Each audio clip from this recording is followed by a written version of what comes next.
are so many conflicting religions, non-believing friends take this as evidence, none could really be true. What is a good response?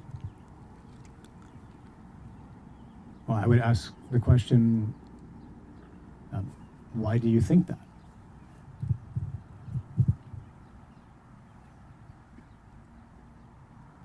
The fact that there's many different religions in and of itself doesn't prove that none of them are true. None of them may be true. How do you know that?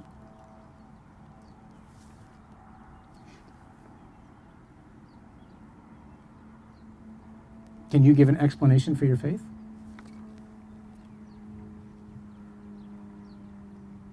If you can't, I would suggest it would be worth trying to figure out a way to. Because faith is not unreasonable. Faith is not blind. Faith is not just closing your eyes and saying, "Oh, I wish it was true." Faith rests on, it goes beyond reason, okay?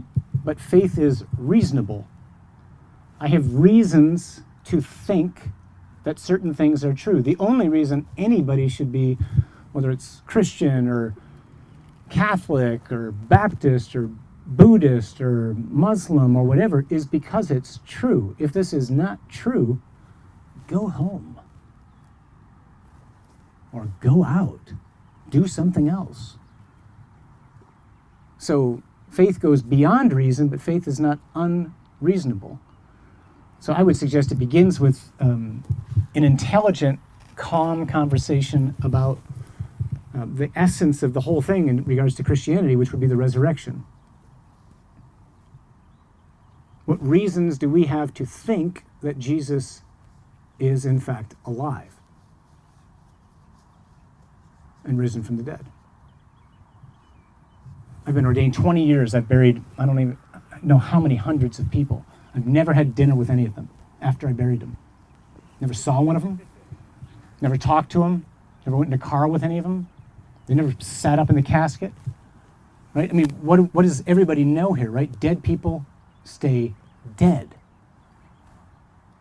And yet the essence of Christianity, according to Paul, whose feast we celebrate again today, is if Jesus has not been raised, then your faith is in vain, and you and I, the way we would put it today, are the stupidest people in the world and the most to be pitied. Because Jesus didn't come to tell stories, he didn't come to tell parables, he didn't come to do miracles. Jesus came to die and to rise. And if that hasn't happened, then Christianity is nothing. That's what we proclaim. Christ, who was dead, is alive. That's the message of the gospel. That's really important to keep in mind in this day and age. Because he's died and risen, that has huge ramifications for every single human person, because that means that the destiny of every single human person is to share in God's own life forever, which means how I treat other people is really important. That's where every issue of human dignity, from poverty to pornography to euthanasia to whatever, comes into play. Every human being is created to rise with Christ and to share with him and with the Father and the Spirit for all eternity.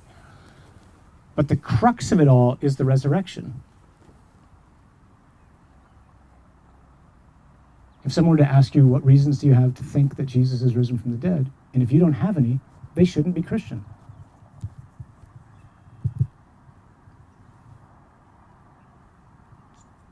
And quite honestly, neither should you.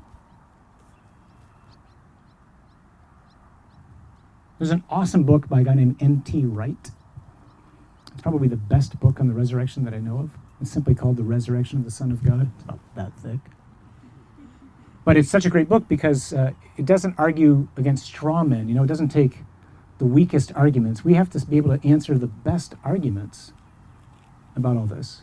And Wright has probably as concise a treatment of the discussion of the resurrection that I know of. If you want to do something to really bolster your faith and do a great study over the next 5 years, pick up N.T. Wright's The Resurrection of the Son of God. Or listen to a great talk, find a good talk online about reasons to believe the resurrection. So as we're talking with friends and whatnot, we want to make clear that, the world basically says there's two kinds of people. There's people like you who are very intelligent, they're very well educated, they're logical, they're rational, they're calm. And then there's people like you, and you're illogical, you're irrational, and you have faith. That's not true. I would actually argue the other way. The people who do not have faith are irrational and illogical because you're not dealing with the evidence. You're Andrew or Peter or Thomas or James or Philip or Bartholomew, and you know this is a hoax. You just tried to make it up to get on Oprah or something like that.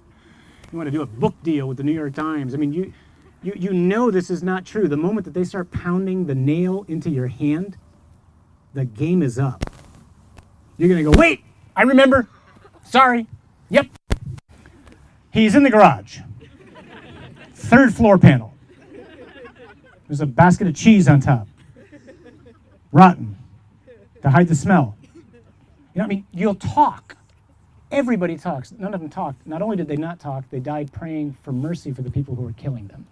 Contrast that with the news that you see in the papers today.